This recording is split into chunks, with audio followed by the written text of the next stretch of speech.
سالانہ تبلیغی مجالس کے عنوان سے جو بھی حضرات منتظمین، بانیان، معتممین اور ان مجالس اعضاء میں مسلسل شرکت کرنے والے افراد جو بھی اس دنیا سے گزر گئے ہیں، گزارش ہے ان کے لیے ایک مرتبہ سورہ حمد اور 3 مرتبہ سورہ اخلاص کی تلاوت فرما کر ایصال فرما دیں۔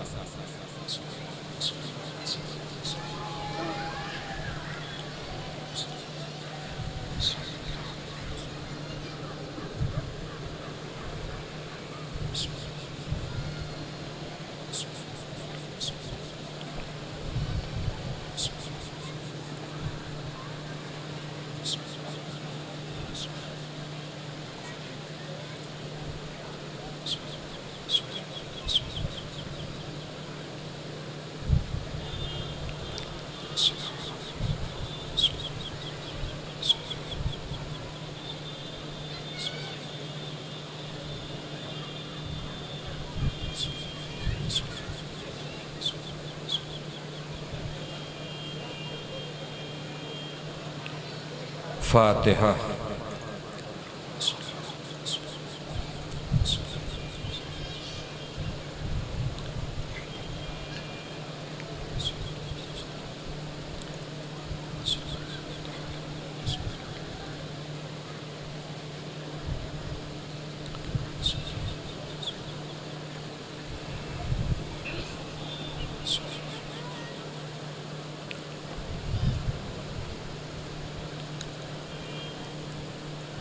ماشاء اللہ لا حول ولا قوة الا باللہ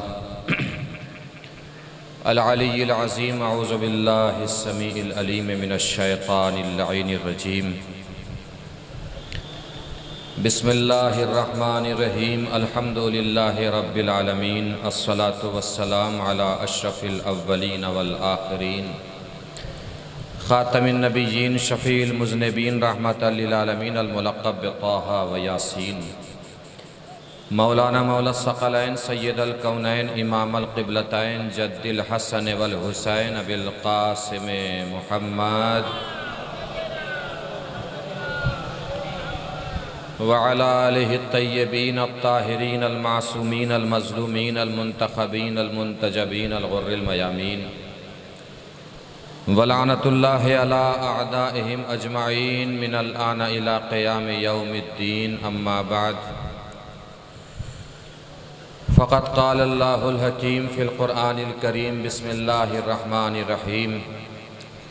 انما یرید اللہ لیذھب عنکم الرجس اہل البیت ویطہرکم تطہیرا۔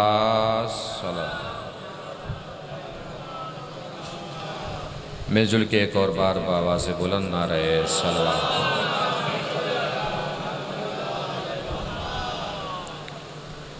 سالانہ تبلیغی مجالس کے عنوان سے مسلسل آپ معتبر، موثق اور بزرگ خطبہ، علماء اور ذاکرین کے خطابات سماعت فرما رہے ہیں۔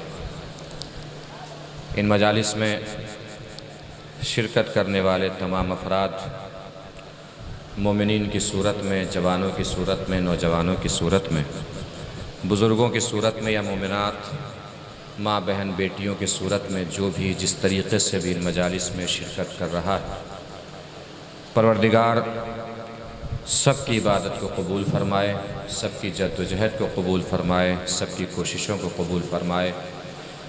منتظمین جو انتظامات فرما رہے ہیں، پروردگار ان کی مشقت کو قبول فرمائے۔ ایک بآواز بلند صلوات پڑھ لیجئے۔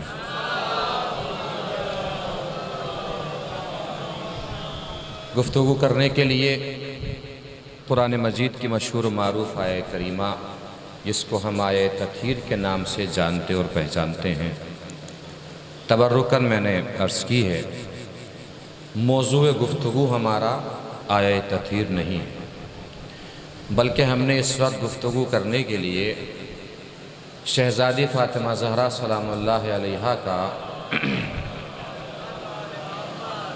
وہ خطبہ مبارک جسے ہم خطبہ فدق کے نام سے جانتے ہیں اور پہچانتے ہیں، انشاءاللہ آپ کے سامنے ہم وہی خطبہ شہزادی فاطمہ زہرا سلام اللہ علیہا کے چند جملے بیان کرنے کا شرف حاصل کریں گے۔ موضوع میرے ذہن میں ہے سالانہ تبلیغی مجالس، تو اسی خطبے کے ذیل میں انشاءاللہ ہم آپ سے گفتگو کرنے کا شرف حاصل کرنے والے ہیں۔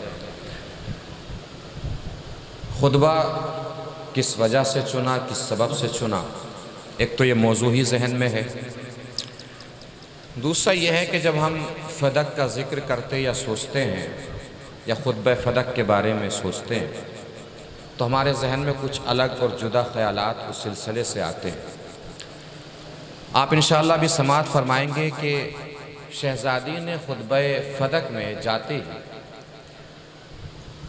اپنے حق کا مطالبہ نہیں فرمایا، بلکہ شہزادی نے پہلے توحید بیان فرمائی، توحید کے بعد رسالت بیان فرمائی، رسالت کے بعد قرآن مجید کا تعارف پیش فرمایا، قرآن مجید کے تعارف کے بعد فلسفہ احکام شریعت بیان فرمائے، فلسفہ احکام شریعت کے بعد اپنے شوہر یعنی مولا کائنات کے فضائل اور ان کی شجاعت بیان فرمائی، اس کے بعد اپنے حق کے مطالبے کے لیے جرح فرمائی۔ توجہ نہیں فرمائی آپ نے، یعنی شہزادی نے پہلے پورا دین سمجھایا، پھر اپنے حق کا مطالبہ فرمایا، یہ بتانے کے لیے کہ جس کو دین سمجھ میں آئے گا اسی کو فاطمہ سمجھ میں آئے گی، جس کو دین سمجھ میں نہیں آئے گا اسے فاطمہ زہرا بھی سمجھ میں نہیں آئے گی۔ اب بزرگان، جوان، نوجوان، طلباء، علماء سب حضرات یہاں تشریف فرمائیں۔ میں بغیر کسی تمہید کے خطبے کا آغاز کر رہا ہوں اور وہ حصہ بیان کر رہا ہوں آپ کے سامنے کہ جس میں شہزادی نے توحید بیان فرمائی ہے۔ بڑا مشکل موضوع ہے لیکن آپ کے سماعتوں پہ مکمل بھروسہ ہے، صرف شہزادی کی بات مجھے آپ تک پہنچا دینی ہے۔ توحید بیان فرمائی ہے شہزادی نے اور آغاز یہاں سے فرمایا ہے، الحمدللہ علی ما انعما وَلَهُ الشُّكْرُ عَلَى مَا أَلْهَمَا۔ تمام تعریفیں اس اللہ کے لیے جس نے ہم پر نعمت نازل فرمائی، اور اس کا شکر ہے اس بات کے لیے کہ اس نے ہمیں صاحب الہام بنایا۔ الہام کہتے ہیں حق اور باطل کے درمیان فیصلہ کرنے کی قوت اور تمیز کو، یعنی شہزادی نے بتایا کہ اس تعصب زدہ ماحول میں اگر کسی کو اتنا بھی سمجھ میں آ جائے کہ حق کدھر ہے اور باطل کدھر ہے تو اسے کم سے کم اللہ کا شکر ادا کرنا چاہیے۔ اور شکریہ کس بات کے لیے کہ اس نے ہم پر نعمت نازل فرمائی۔ نعمت کا طریقہ بھی یہی ہے، نعمت کا وتیرہ بھی یہی ہے، نعمت کا سلیقہ بھی یہی ہے، نعمت کی نہج بھی یہی ہے، نعمت کا قاعدہ بھی یہی ہے، نعمت کا قانون بھی یہی ہے کہ نعمت ہمیشہ اللہ کی طرف سے آتی ہے، شکریہ بندے کی طرف سے جاتا ہے۔ آدم پر نعمت وہاں سے آئی، شکریہ یہاں سے گیا، نوح پر نعمت وہاں سے آئی، شکریہ یہاں سے گیا، ابراہیم پر نعمت وہاں سے آئی، شکریہ یہاں سے گیا، اسماعیل پر نعمت وہاں سے آئی، شکریہ یہاں سے گیا، موسیٰ عیسیٰ پر بھی نعمت وہاں سے نازل ہوئی، شکریہ یہاں سے گیا، ختمی مرتبت پر بھی نعمت وہاں سے نازل ہوئی، شکریہ یہاں سے گیا۔ یہ تو بس دستے زہرا کی عظمتوں کا کمال تھا کہ روٹیاں یہاں سے گئی تھی، شکریہ وہاں سے آیا تھا۔ ایک صلوات پڑھیں من ذو الکبر محمد و آل محمد۔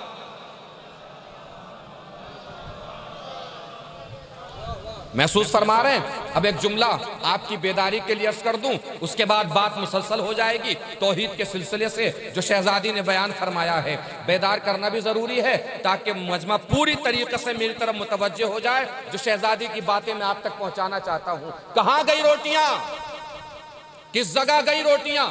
علماء یہی بیان فرماتے ہیں، خطبہ یہی کہتے ہیں کہ روٹیاں گئیں اور جنت میں رکھی گئیں۔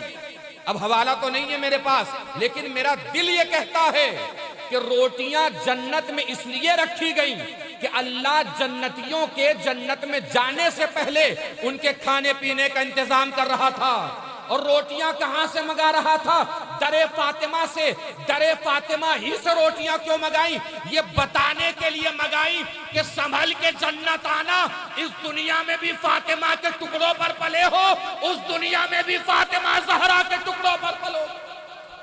ایک صلوات پڑھیں مل جل کے بر محمد و آل محمد۔ اب آپ مکمل طریقے سے جڑ گئے ہیں، سنیے جو شہزادی نے توحید بیان فرمائی ہے۔ آگے شہزادی بیان فرماتی ہے وَالثَّنَاءُ بِمَا قَدَّمَا مِنْ عُمُومِ نِعْمٍ ابْتَدَأَهَا، اس اللہ کی تعریف ہے اس بات کے لیے کہ جو جو چیزیں ہمارے لیے ضروری تھی اللہ نے دنیا میں آنے سے پہلے ہمارے لیے مہیا فرما دی۔ بزرگ یہاں بیٹھے ہیں، ان کی آوازیں چاہوں گا۔ کیا فرما رہی ہے شہزادی؟ کس بات کے لیے تعریف؟ کہ جو جو چیزیں ہمارے لیے ضروری تھیں اللہ نے ہمارے دنیا میں آنے سے پہلے ہمارے لیے مہیا فرما دی۔ آپ توجہ فرمائیں، یہ زمین ہمارے آنے سے پہلے، آسمان ہمارے آنے سے پہلے، چاند ستارے ہمارے آنے سے پہلے، فلک ہمارے آنے سے پہلے، کھانا پانی ہمارے آنے سے پہلے، تمام چیزیں جو ضروری تھیں ہمارے آنے سے پہلے پروردگار نے مہیا فرمائی۔ اب ایک جملہ عرض کر رہا ہوں، پہنچے تو محسوس ضرور فرمائیے گا۔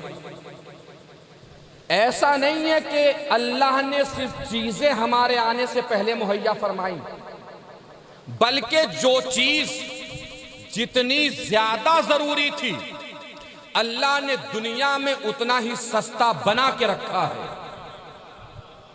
سوچئے، محسوس فرمائیے، سونا، ہیرا کتنا مہنگا ہے،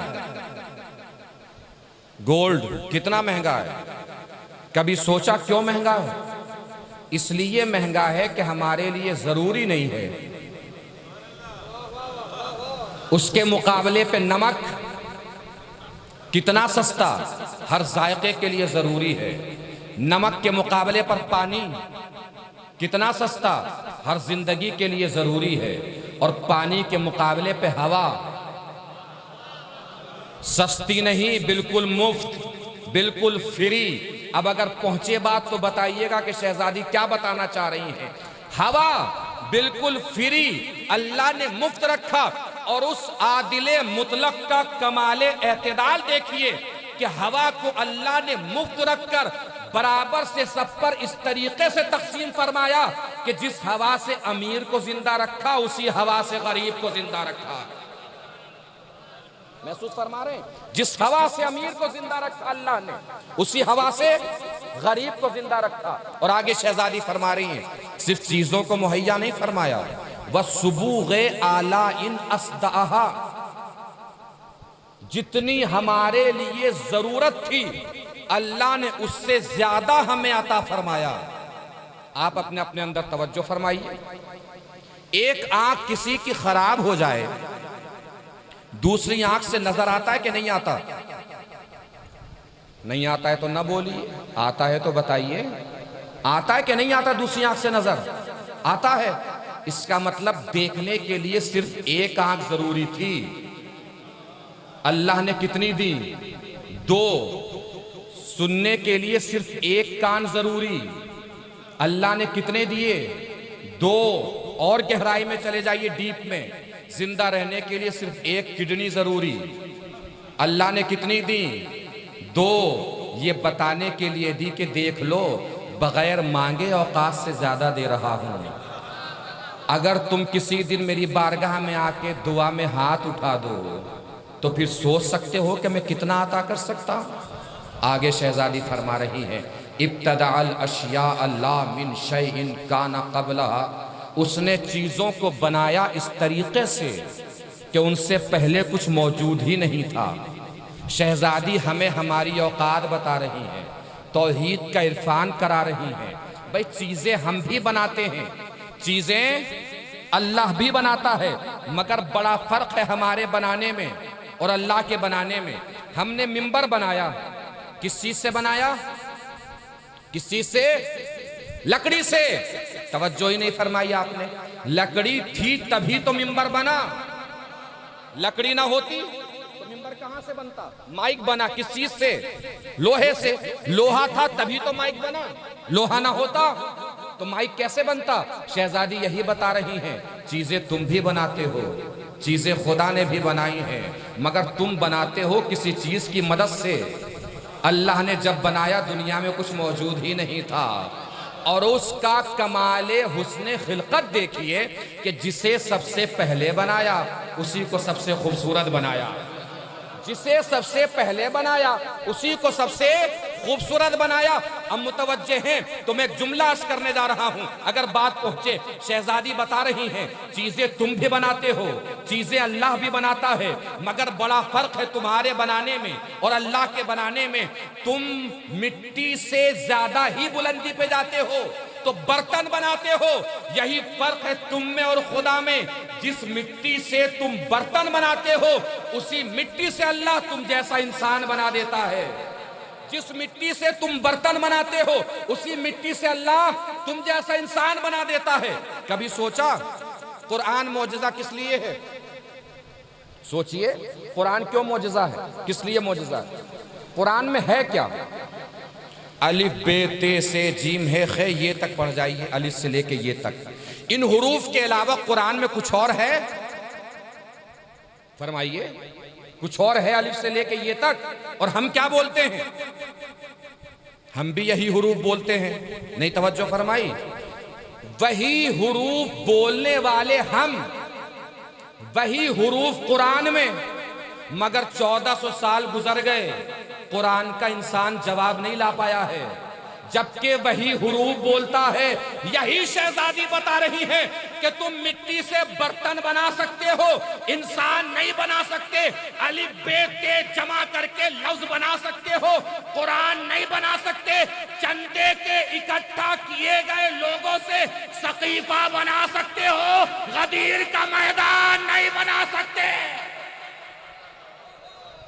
ایک صلوات پڑھیں مل جل کے بر محمد و آل محمد۔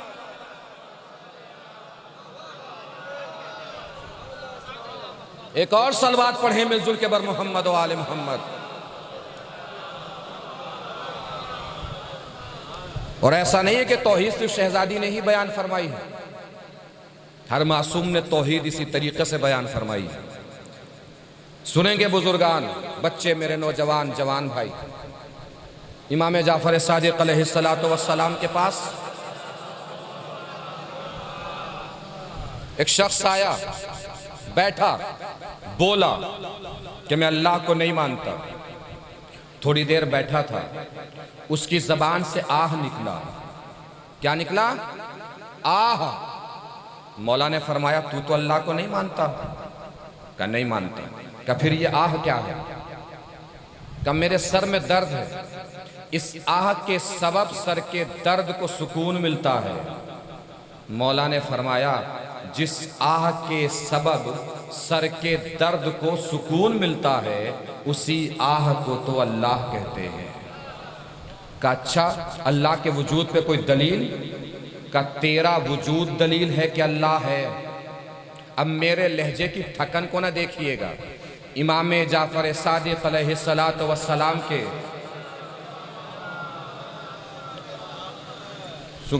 تبلیغی مجالس ہیں، میں کوشش یہی کروں گا پوری مجلس میں کہ اپنی طرف سے کوئی بات نہ کروں، وہی بات آپ کو سناؤں جو معصومین کے فرامین ہیں انہوں نے بتایا ہے، بس میں ذریعہ ہوں کہ ان کی بات آپ تک پہنچا رہا ہوں۔ چھٹے امام سے کیا پوچھا اس نے؟ اللہ کے وجود پر کوئی دلیل؟ میں نے کیا عرض کیا؟ میرے لہجے کی تھکن پہ نہ جائیے گا، چھٹے امام کے لہجے کے حسن تک پہنچنے کی کوشش فرمائیے گا۔ اگر لہجے کے حسن تک پہنچ جائیں تو پھر محسوس کرائیے گا کہ لہجے کا حسن کتنا سمجھ میں آ رہا ہے۔ کیا پوچھا اس نے؟ اللہ کے وجود پہ کوئی دلیل؟ مولا نے فرمایا ہاں تیرا وجود دلیل ہے کہ اللہ ہے۔ بھئی تو ہے یہی دلیل ہے کہ اللہ ہے؟ کہ میرا وجود کیسے دلیل ہے کہ اللہ ہے؟ لہجے کا حسن پہنچیے گا عزیزو۔ مولا نے فرمایا سوچ، یا تو نے خود اپنے آپ کو بنایا؟ بھئی جب تو ہے تو کسی نہ کسی نے تو تجھے بنایا ہے، جب تو ہے تو کسی نہ کسی نے تو تجھے بنایا ہے۔ سوچ، یا تو تو نے خود اپنے آپ کو بنایا یا کسی اور نے تجھے بنایا۔ اگر تو نے خود اپنے آپ کو بنایا تو تیرے وجود سے پہلے تیرا ہونا ضروری۔ بھائی جب تو ہوگا تبھی تو اپنے آپ کو بنائے گا، نہیں ہوگا تو کیسے بنائے گا؟ یہ بات محال ہے۔ اس کا مطلب یہ ہے کہ کسی اور نے تجھے بنایا ہے۔ اب جس نے تجھے بنایا ہے پھر سوچ، یا وہ تجھ جیسا ہے یا تجھ جیسا نہیں ہے۔ اگر وہ تجھ جیسا ہے تو خود اپنے وجود میں کسی اور کا محتاج ہے، اور جو محتاج ہو وہ خدا نہیں ہو سکتا۔ اس کا مطلب یہ ہے کہ جس نے تجھے بنایا ہے وہ تجھ جیسا نہیں ہے۔ اب سوچتا رہ، جیسا جیسا تو ہے وہ ویسا ویسا نہیں ہے۔ تجھے دیکھنے کے لیے آنکھوں کی ضرورت، وہ بغیر آنکھوں کے بصیر ہے۔ تجھے اپنے کام انجام دینے کے لیے ہاتھوں کی ضرورت، وہ بغیر ہاتھوں کے قدیر ہے۔ تجھے پیروں کی ضرورت، وہ بغیر پیروں کے مختار ہے۔ تو نہیں تھا وہ تھا، تو نہیں ہوگا وہ ہوگا۔ جو ایسا ہوگا وہی تو تیرا خدا ہوگا، جو ایسا ہوگا وہی تو تیرا خدا ہوگا۔ وہ کھڑا ہوا، پوچھا اس نے، مولا یہ بتائیے کہ انسان مجبور ہے کہ مختار؟ مولا نے فرمایا ایک پیر اٹھا۔ اس نے ایک پیر اٹھایا، کہا اب دوسرا اٹھا۔ کہا مولا دوسرا اٹھایا تو گر جاؤں گا۔ مولا نے فرمایا ایک پیر اٹھا سکتا ہے، اتنا مختار ہے، دوسرا نہیں اٹھا سکتا، اتنا مجبور ہے۔ اللہ جانے جو بولے کیوں بولے، جو چپ رہ گئے وہ کیوں چپ رہ گئے۔ بات میں نے ساری مکمل کر دی۔ مولا نے بتا دیا جس کے دونوں پیر زمین سے نہ اٹھ سکیں وہ مجبور ہے، جس کے دونوں پیر زمین سے نہ اٹھ سکیں وہ مجبور ہے، جس کے دونوں پیر زمین سے نہ اٹھ سکے وہ مجبور ہے۔ اس کا مطلب یہ ہے تاریخ میں اگر ہمیں کوئی ایسی شخصیت مل جائے جس کے دونوں پیر زمین سے اٹھ جائیں تو وہ مجبور نہیں مختار ہوگا۔ خیبر کا معرکہ، لوگ دوڑے دوڑے آئے نبی کے پاس، یا نبی اللہ علی نے کمال کر دیا، اتنا وزنی دروازہ علی نے اپنے ہاتھ پہ اٹھا لیا۔ نبی نے مسکرا کے فرمایا تم علی کے ہاتھوں کو دیکھ رہے ہو، میں علی کے زمین سے اٹھے ہوئے پیروں کو دیکھ رہا ہوں۔ ایک صلوات پڑھیں مل جل کے بر محمد و آل محمد۔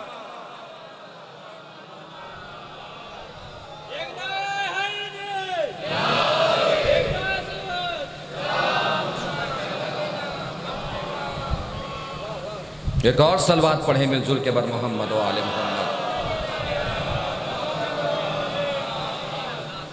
محسوس فرما رہے ہیں کہاں سے چلے تھے ہم؟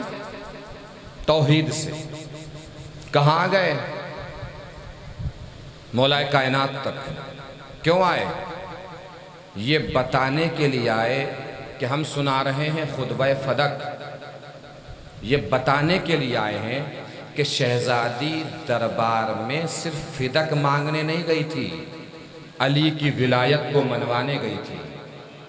صرف فدق مانگنے نہیں، علی کی ولایت کو منوانے گئی تھی۔ آگے آگے چلتے رہیے۔ توحید کے بعد شہزادی نے رسالت بیان فرمائی۔ بہت توجہ سے سماعت فرمائیے گا۔ جو شہزادی نے رسالت کی گواہی دینے کا طریقہ اختیار فرمایا ہے، شہزادی فرماتی ہیں وَأَشْهَدُ أَنَّ أَبِي مُحَمَّدًا عَبْدُهُ وَرَسُولُهُ، میں گواہی دیتی ہوں کہ میرا باپ محمد اللہ کا رسول ہے۔ کیا گواہی دی شہزادی نے؟ میں گواہی دیتی ہوں کہ میرا باپ محمد اللہ کا رسول ہے، میرا باپ محمد اللہ کا رسول ہے، میرا باپ محمد اللہ کا رسول ہے۔ بھائی بھرے دربار میں کوئی تو ہوتا یہ بولنے والا کہ فاطمہ محمد صرف آپ کے باپ نہیں، فلاں کے باپ بھی ہیں، فلاں کے باپ بھی ہیں، فلاں کے باپ بھی ہیں۔ کسی کا نہ کہنا اور شہزادی کا دعویٰ پیش فرمانا دلیل ہے اس بات کی کہ رسول کی بس ایک ہی بیٹی ہے جس کا نام فاطمہ زہرا ہے۔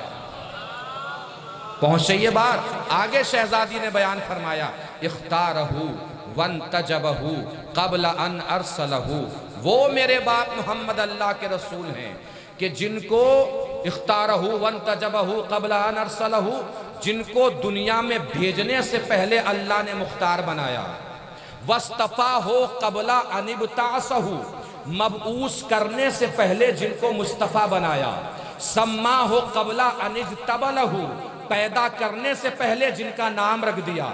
شہزادی اپنے بابا کے فضائل بیان فرما رہی ہیں۔ کیا بیان فرما رہی ہیں؟ میرے بابا پیدا بعد میں ہوئے، نام پہلے رکھا گیا، مبعوث بعد میں ہوئے، مصطفیٰ پہلے بنے، بھیجے بعد میں گئے، مختار پہلے سے تھے۔ یعنی شہزادی بیان فرما رہی ہیں میرے بابا دنیا میں بعد میں آئے، مشہور پہلے ہی سے تھے، دنیا میں بعد میں آئے، مشہور پہلے ہی سے تھے۔ اور اسی بات کی گواہی قرآن مجید کی آیت کریمہ دے رہی ہے۔ ارشاد ہو رہا ہے بسم اللہ الرحمن الرحیم، وَإِذْ أَخَذَ اللَّهُ مِيثَاقَ النَّبِيِّينَ لَمَا آتَيْتُكُم مِّن كِتَابٍ وَحِكْمَةٍ ثُمَّ جَاءَكُمْ رَسُولٌ مُصَدِّقٌ لِّمَا مَعَكُمْ لَتُؤْمِنُنَّ بِهِ، ہم نے ہر نبی کو بتا دیا ہے کہ تمہارے بعد ایک نبی آنے والا ہے۔ جب وہ نبی آئے تو تم سب کی ذمہ داری کیا ہے؟ لَتُؤْمِنُنَّ بِهِ، اس نبی پر ایمان لے کر آنا۔ یعنی ہر نبی کی ذمہ داری ہے کہ آخری نبی پر ایمان لے کر آئے۔ آدم کی ذمہ داری ہے آخری نبی پر ایمان لائیں، نوح کی ذمہ داری ہے آخری نبی پر ایمان لائیں۔ 1,23,999 انبیاء کی ذمہ داری ہے کہ آخری نبی پر ایمان لے کر آئیں۔ جو ایمان لاتا ہے اس کو کیا کہا جاتا ہے؟ شریعت کی اصطلاح میں مومن۔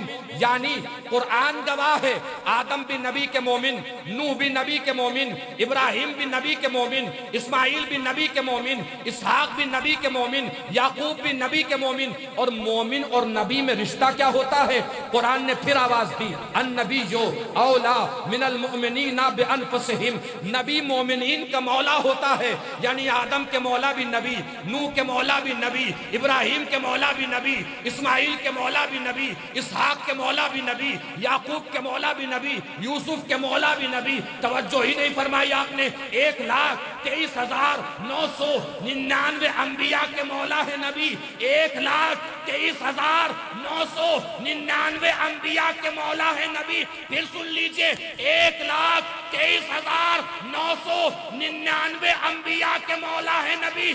سوچو اس دن کیا ہوا ہوگا جب نبی نے فرمایا ہوگا جس جس کا میں مولا اس کا علی مولا۔ ایک صلوات پڑھیں مل جل کے بر محمد و آل محمد۔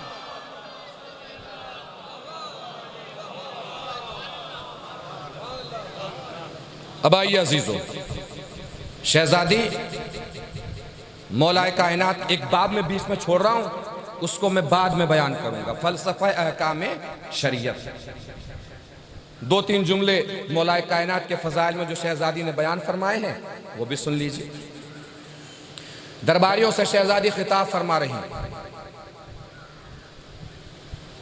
کنتم شفا حفرت من النار، تم سب لوگ آگ کے دہانے تک پہنچ چکے تھے۔ کوئی بھی آتا تھا تمہیں کچل کے چلا جاتا تھا، کوئی بھی آتا تھا تمہیں لوٹ کے چلا جاتا تھا، کوئی بھی آتا تھا تمہارے سینوں پہ پاؤں رکھ کے آگے گزر جاتا تھا۔ گندی نالیوں کا پانی پیتے تھے تم، غلاظتیں اٹھا کے کھاتے تھے تم۔ یہ جو تمہاری عزتیں آج دکھائی دے رہی ہیں، یہ سب عزتیں میرے بابا کے سبب سے ہیں۔ اگر میرے بابا نہ ہوتے تو تمہیں یہ عزتیں ملنے والی نہیں تھی۔ حالانکہ اس کوشش میں، اس جد و جہد میں، ان مشقتوں میں، ان پریشانیوں میں کافر میرے بابا کو چاروں طرف سے گھیرے رکھتے تھے۔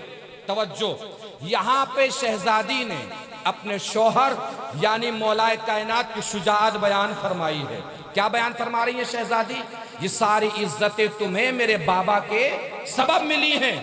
ان کوششوں میں میرے بابا کو کافر چاروں طرف سے گھیرے رکھتے تھے۔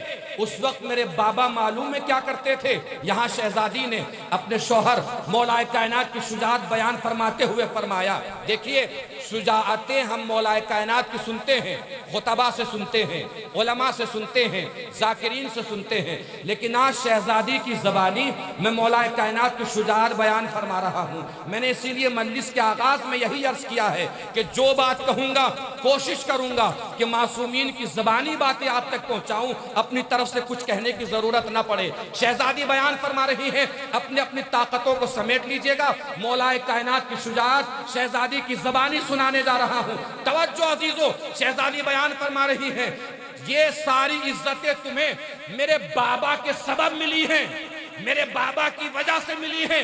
ان کوششوں میں کافر میرے بابا کو چاروں طرف سے گھیرے رکھتے تھے۔ اس وقت میدان میں چل کیا رہا ہے تمہیں تو خبر بھی نہیں ہوتی تھی، تم میدانوں سے بھاگ کر کہیں نہ کہیں پناہ لے کر اپنے آپ کو بچا لیا کرتے تھے، خود کو محفوظ کر لیا کرتے تھے۔ اس وقت معلوم ہے میرا بابا کیا کرتا تھا، قذفا اخاہو فی لہواتہا، میرا بابا میرے شوہر علی کو کافروں کے حلق میں اتار دیتا تھا، اور میرا شوہر علی کافروں کے حلق سے اس وقت تک باہر نہیں آتا تھا جب تک اندر کی رگوں سے لا الہ الا اللہ کی آوازیں نہ آنے لگے۔ ایک صلوات پڑھیں مل جل کے پر محمد و آل محمد۔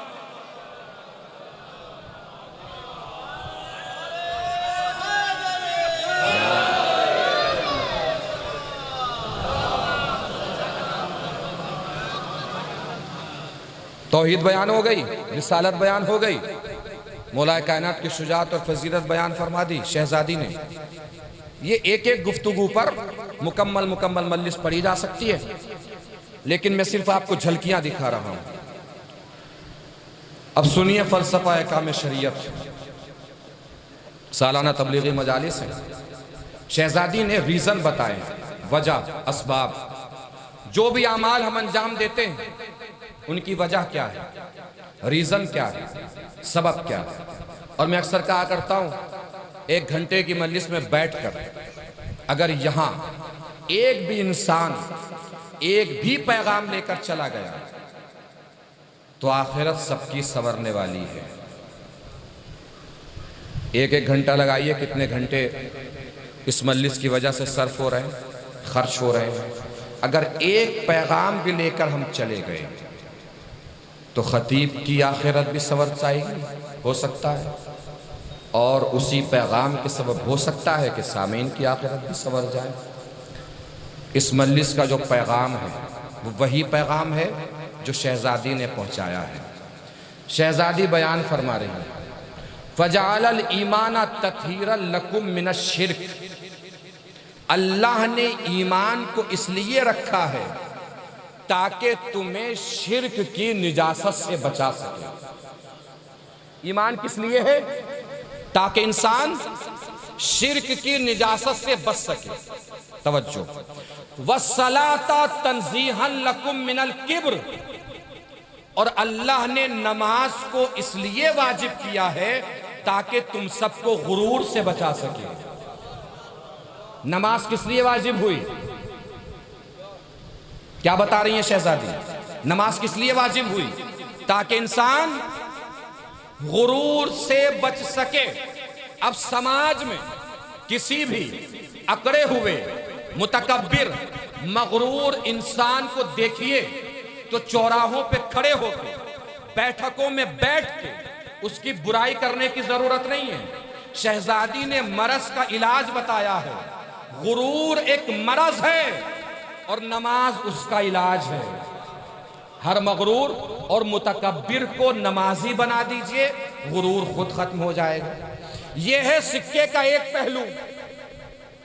ہر سکے کے 2 پہلو ہوتے ہیں۔ ایک پہلو یہ ہے کہ نماز کس لیے واجب کی پروردگار نے؟ تاکہ انسان غرور سے بچ سکے۔ نماز اس لیے واجب ہوئی تاکہ انسان غرور سے بچے، اور کسی صاحب کو غرور ہی اس بات کا ہو جائے کہ وہ نمازی بہت اچھے ہیں۔ جو چیز علاج تھی انہوں نے اسی کو مرض بنا دیا۔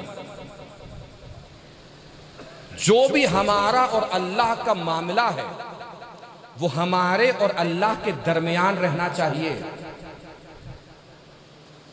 محسوس فرما رہے ہیں؟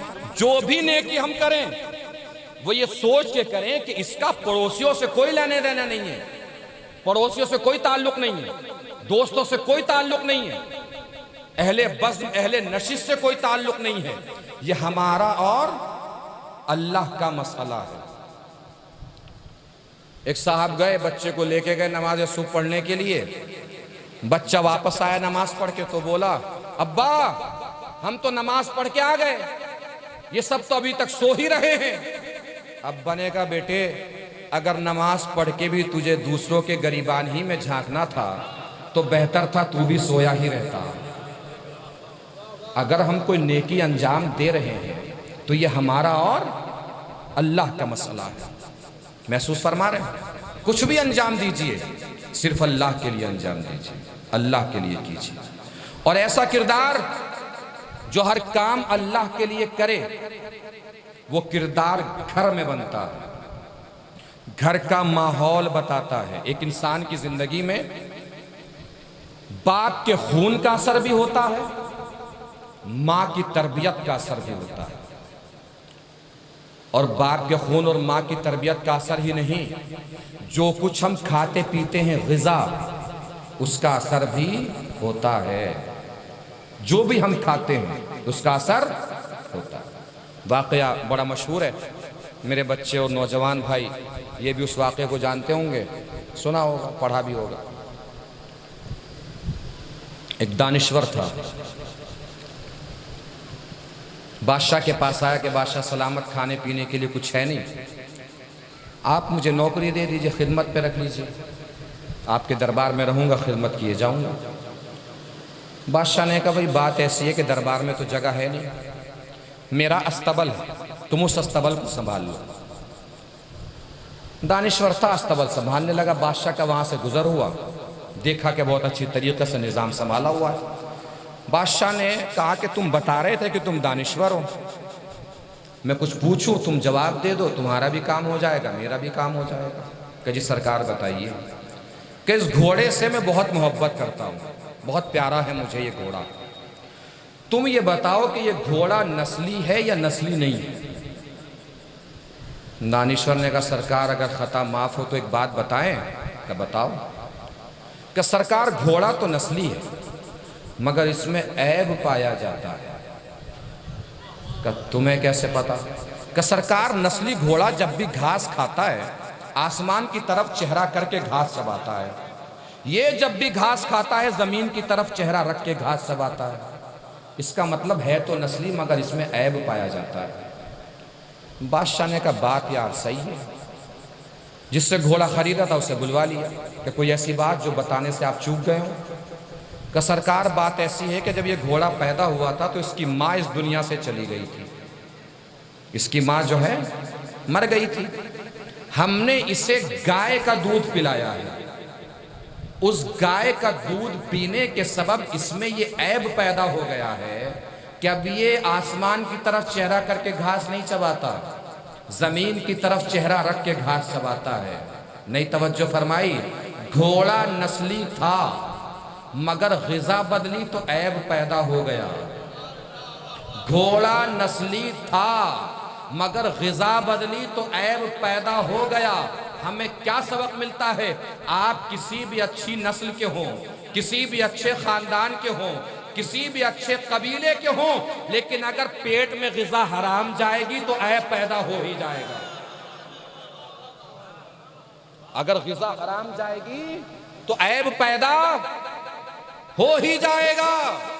اپنی بیٹھکوں میں بیٹھ کے اگر اپنی اولاد پر اترانا ہو تو غذا ہمیشہ حلال کھلائیے، چونکہ اگر غذا حرام کھلائیں گے تو بس آپ ہی کو پتا نہیں ہوگا کہ آپ کی اولاد کیا کر رہی ہے، سارے بارہ بنکی کو پتا ہوگا کہ آپ کی اولاد کیا کر رہی ہے۔ غذا ہمیشہ حلال کھلائیے، خود بھی غذا حلال کھائیے، اولاد کو بھی غذا حلال کھلائیے۔ بادشاہ بڑا خوش ہوا، اس نے دانشور کے گھر ایک بھیڑ بھجوا دی، خوش ہو کر۔ کیا بھجوایا؟ کیا؟ بھیڑ بھجوائی۔ ایک دن بادشاہ نے کہا کہ بھئی تم استبل چھوڑو، دربار میں آ جاؤ، تم دربار کے آدمی ہو، تم تو دانشور آدمی ہو، تم نے گھوڑے کے بارے میں بالکل ٹھیک بتایا۔ دانشور دربار آ گیا، بادشاہ ٹہل رہا تھا، ایک دن پوچھ بیٹھا، کیا تم نے گھوڑے کے بارے میں بالکل ٹھیک بتایا تھا؟ آج یہ بتاؤ، یہ جو میری مہارانی ہے یہ بھی خاندانی ہے کہ نہیں ہے؟ اس نے کہا سرکار ہمیں رخصت عنایت فرمائیے اور ہم چلے اپنے گھر۔ کہا نہیں نہیں، ہماری طرف سے امان ہے، جو بھی کچھ تم کہو گے ہم اسے قبول کریں گے۔ کہ جب آپ نے امان دے ہی دی ہے تو سرکار ایک بات بتائیں۔ کہ جی بتاؤ۔ کہ سرکار آپ ہیں راجہ، یہ ہیں آپ کی اہلیہ، تو ہیں تو یہ مہارانی، مگر معاف کیجئے گا سرکار خاندانی مہارانی نہیں ہے۔ کہ تجھے کیسے پتا؟ کہ سرکار میں نے جب بھی اسے دیکھا ہے نوکروں سے لڑتے ہوئے ہی دیکھا ہے۔ توجہ ہی نہیں فرمائی آپ نے، جب بھی دیکھا ہے نوکروں سے لڑتے ہوئے ہی دیکھا ہے۔ نہیں پہنچی بات؟ اللہ نے اگر کسی کو سماج اور معاشرے میں بڑا بنایا ہے تو اس لیے بڑا نہیں بنایا ہے کہ چھوٹوں کو دھوس میں رکھے، بلکہ سماج اور معاشرے کا بڑا انسان اس لیے بڑا ہوتا ہے کہ اللہ اسے ذمہ دار دیکھنا چاہتا ہے، چھوٹوں کو دھوس میں رکھنے کے لیے نہیں۔ اور ویسے بھی سماج اور معاشرے کے بڑے انسان کو، چاہے دولت میں بڑا ہو، منصب میں بڑا ہو، رتبے میں بڑا ہو، خاندان اور نسل میں بڑا ہو، خون میں بڑا ہو، ننیال کی طرف سے بڑا ہو یا ددیال کی طرف سے بڑا ہو، منصب میں بڑا ہو، علم میں بڑا ہو، دولت میں بڑا ہو، کسی بھی چیز میں بڑا ہو، اگر آپ بڑے ہیں تو چھوٹوں کا احترام اس لیے بھی کرنا چاہیے کہ اگر وہ چھوٹے نہ ہوتے تو آپ کو کوئی بڑا سمجھنے والا نہ ہوتا۔ آپ کھینچیے ایک لکیر دیوار پہ، اوپر سے لے کے نیچے تک کھینچ دیجئے، ایک سنگل لکیر، ایک لکیر کھینچیے، بتائیے بڑی ہے کہ چھوٹی؟ سنگل لکیر نہ بڑی ہو سکتی ہے نہ چھوٹی، اس کے برابر میں جب چھوٹی لکیر آتی ہے تو وہ چھوٹی لکیر اسے بڑا بناتی ہے۔ اس کا مطلب یہ ہے سماج کے چھوٹے لوگوں کو ہمیشہ محترم سمجھیے، ان کا احترام کیجئے، ان کی عزت کیجئے۔ اگر بڑوں کے برابر میں یہ چھوٹے نہ ہوتے تو انہیں کوئی بڑا بنانے والا نہ ہوتا۔ ہمیشہ چھوٹے لوگوں کو احترام کی نظر سے دیکھیے، چاہے وہ آپ سے کسی بھی سبب سے چھوٹے ہوں، کسی بھی وجہ سے چھوٹے ہوں، کسی بھی چیز میں چھوٹے ہوں۔ بادشاہ نے اپنے سسر صاحب کو بلوا لیا، کوئی ایسی بات جو بتانے سے رہ گئے ہوں۔ سسر نے کہا سرکار بات ایسی ہے، ہماری بیٹی سے آپ کا رشتہ بچپن ہی میں ہو گیا تھا، مگر ہماری بیٹی 6 سال کی عمر میں مر گئی تھی، انتقال ہو گیا تھا اس کا۔ ہم نے پڑوس سے لے کے ایک بچی کو پال لیا، وہی آپ کی مہارانی ہے۔ محسوس فرمایا انسان کی زندگی میں غذا کا اثر بھی ہوتا ہے، تربیت کا اثر بھی ہوتا ہے۔ بادشاہ خوش ہوا، خوش ہو کے بادشاہ نے دانشور کے گھر گوشت بھجوا دیا۔ پہلے کیا بھجوایا تھا؟ ہاں بڑی توجہ سے ماشاءاللہ آپ سن رہے ہیں۔ پہلے کیا؟ بھیڑ۔ اب کیا بھجوایا؟ گوشت۔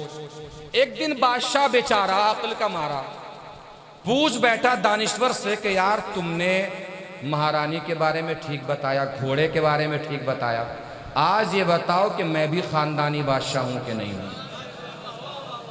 وہ اپنے حجرے میں پہنچا، سامان باندھا اور چل دیا۔ کہاں؟ کہ سرکار لگ رہا ہے کہ ہمارا رزق آپ کے ہاتھ سے آج اٹھ رہا ہے۔ کہ بھائی میں امان نامہ لکھ کے دیتا ہوں، جو بھی تم کہو گے مجھے برداشت ہوگا اور قبولیت کے ساتھ برداشت ہوگا۔ کہ امان نامہ آپ نے لکھ ہی دیا ہے تو ایک بات بتائیں؟ کہ بتاؤ۔ کہ سرکار بادشاہ آپ بھی خاندانی نہیں ہیں، کسی گڈریے کی اولاد ہو۔ بادشاہ نے کہا کہ تمہیں کیسے پتا چلا میں گڈریے کی اولاد ہوں؟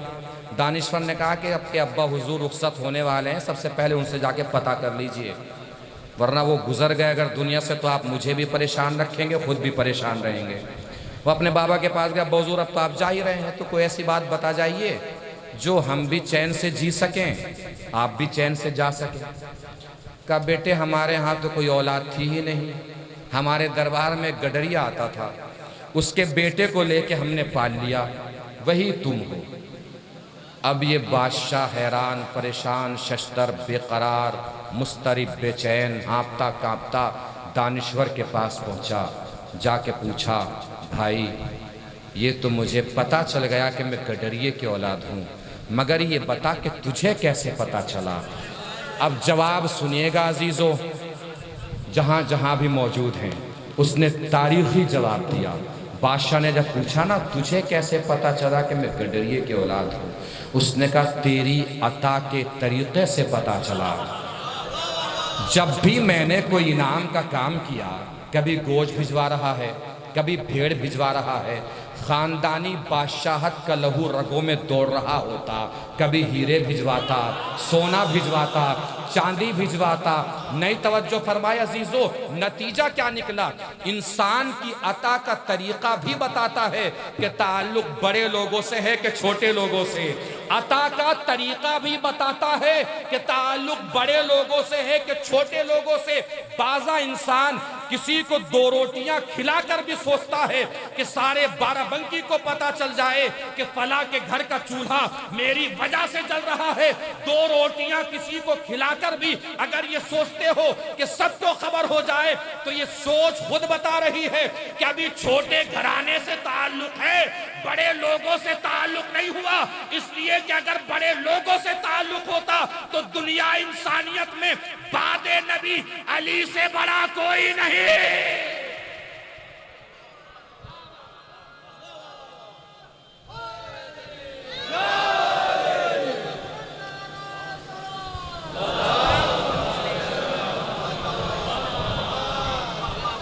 علی رات کے سناٹے میں روٹیاں بانٹا کرتے تھے۔ پوچھ لیا مولا رات کے سناٹے میں کیوں؟ کہ اگر دن کے اجالے میں روٹیاں دوں گا تو یہ مجھے پہچان لے گا، پہچانے گا تو جب بھی میرے سامنے آئے گا شرمندگی کے سبب اس کی نگاہیں میرے سامنے جھک جائیں گی، اور میں علی نہیں چاہتا کہ اس کی جھکی ہوئی نگاہوں کے سبب مجھ علی کے اندر غرور پیدا ہو جائے۔ پہنچے یہ بات؟ بس اگر اس وقت کی مجلس کا ایک پیغام بزرگ بہرحال بہتر جانتے ہیں، میرے بچوں، میرے نوجوانوں، میرے جوانوں، تمہارے سامنے پوری زندگی ہے۔ جب بھی کوئی نیک کام کرو تو صرف اللہ کے لیے کرو، لوگوں میں پھیلانے کے لیے نہیں، لوگوں کو بتانے کے لیے نہیں۔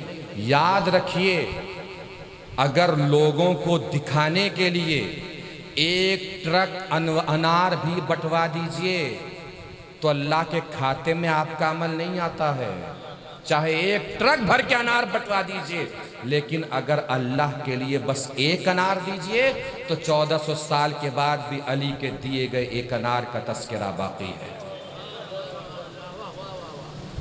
ایک انار کا تذکرہ باقی ہے۔ اب یہ بتائیے کہ وہ علی نے بتایا ہے کہ میں انار دے کے آیا ہوں؟ علی نے بتایا آپ کو، لیکن آپ میں سے ہر انسان کو خبر ہے کہ نہیں ہے خبر؟ کس نے آپ تک بات پہنچائی؟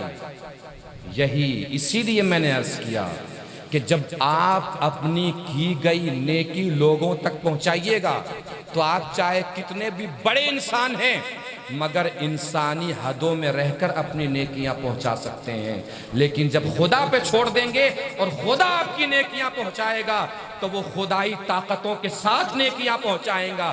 پھر سال گزر جائے گا، صدیاں گزر جائیں گی، آپ دنیا سے گزر جاؤ گے مگر آپ کی نیکیوں کا تذکرہ دنیا میں باقی رہے گا۔ جو بھی کچھ کیجئے ہمیشہ اللہ کا کیجئے، ورنہ 72 افراد کربلا کا میدان، ہزاروں کا مجمع مٹ کے ختم ہو گئے ہوتے، لاکھوں جنگیں ہوئی ہیں دنیا بھر میں، فوج نے گھیر کے مار لیا ہے، تاریخوں میں نام پتے تک نہیں ملتے، مگر حسین کا 6 مہینے کا علی اصغر بھی آج اعلان عام کے ساتھ اس کا تذکرہ عام ہوتا ہے۔ یہی وہ نیکی ہے جو اللہ کے لیے کی جاتی ہے، اور پھر اللہ 6 مہینے کے بچے کو بھی کبھی مٹنے نہیں دیتا۔ بس عزیزوں، میری بات تمام ہوئی۔ اس کے بعد پہلے بھی آپ نے ایک معتبر گفتگو قبلہ وسیع حسن خان صاحب سے سماعت فرمائی، اس کے بعد بھی ایک معتبر مؤثر گفتگو ہونے والی ہے۔ قبلہ حجت الاسلام مولانا زیغم رضوی صاحب مجلس کو انشاءاللہ خطاب فرمائیں گے، سماعت فرمائیے گا، آپ سنیے گا۔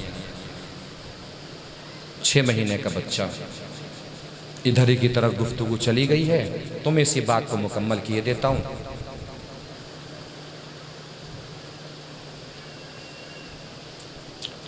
تاریخ انسانیت میں سب سے زیادہ جس واقعے پر آنسو بہائے گئے ہیں اس واقعے کو واقعہ کربلا کہتے ہیں، اور واقعہ کربلا میں جس شہید پر سب سے زیادہ آنسو بہے ہیں اس شہید کو ولی اصغر کہتے ہیں۔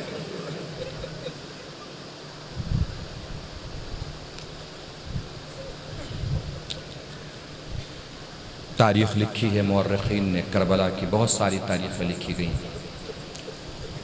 ایک مورخ لکھ رہے تھے تاریخ اسلام و کربلا کے واقعے تک پہنچے، انہوں نے حضرت عباس کی شہادت پڑھی، ان پہ کوئی اثر نہیں ہوا۔ امام حسین کی شہادت پڑھی، ان پر کوئی اثر نہیں ہوا۔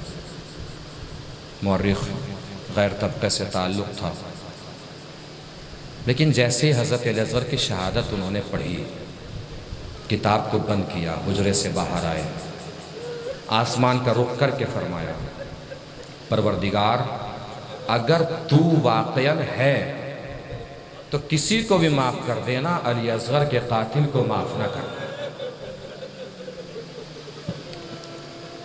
اس لیے کہ مجھے یہ سمجھ میں نہیں آیا کہ 3 بھال کا تیر علی اصغر کے گلے پہ مارا کیوں گیا ہے۔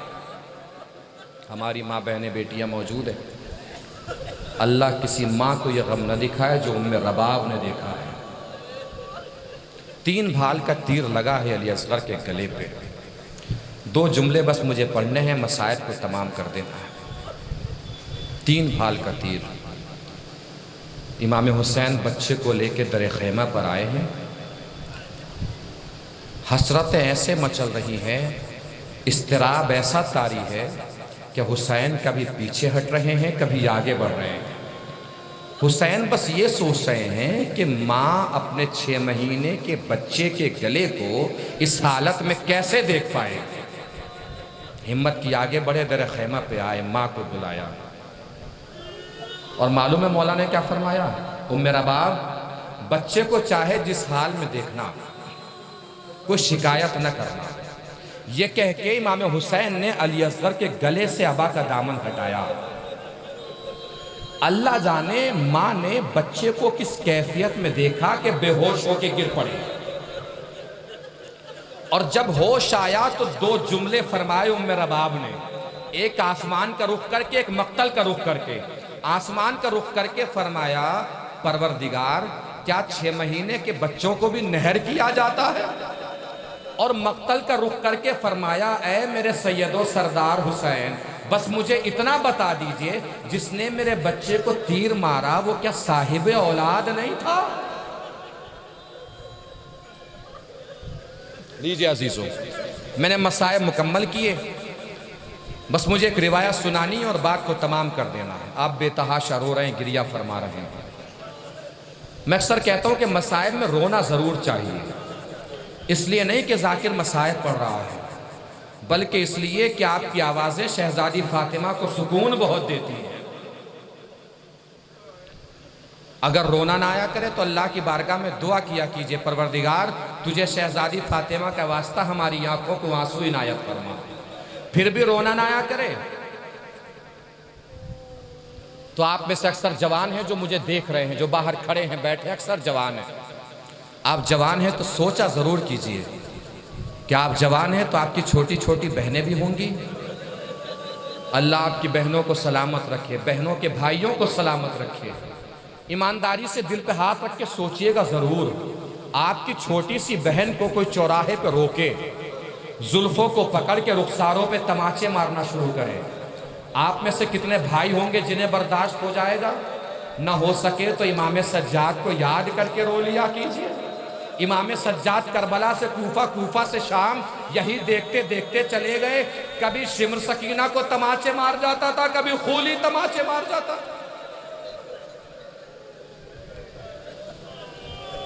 اور مصائب سے سننا نہیں چاہیے، مصائب کو سوچنا بھی چاہیے۔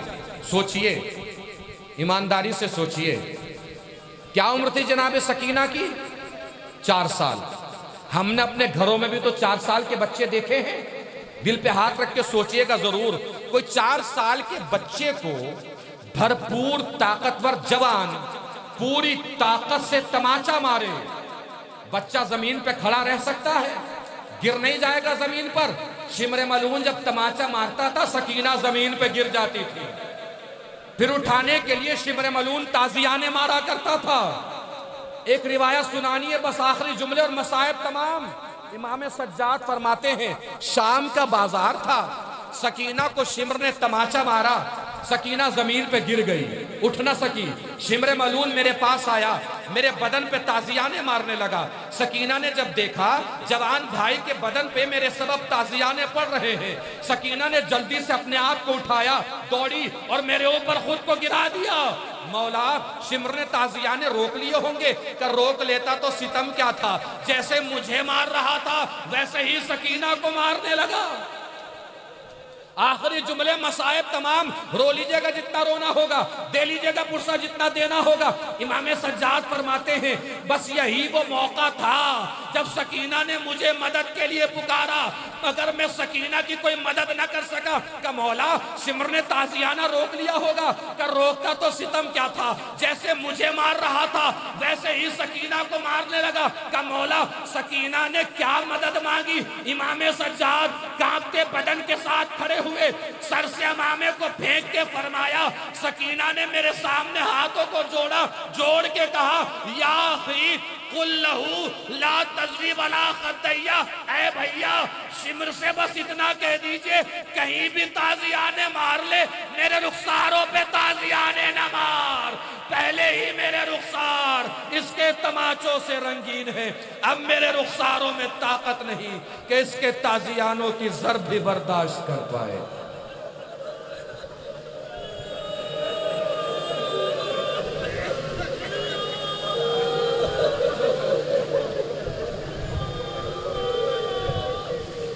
الا لعنت اللہ علی القوم الظالمین سیعلم الذین ظلموا ای منقلب ینقلبون انا للہ و انا الیہ راجعون رضا بقضائہ و تسلیما لامرہ۔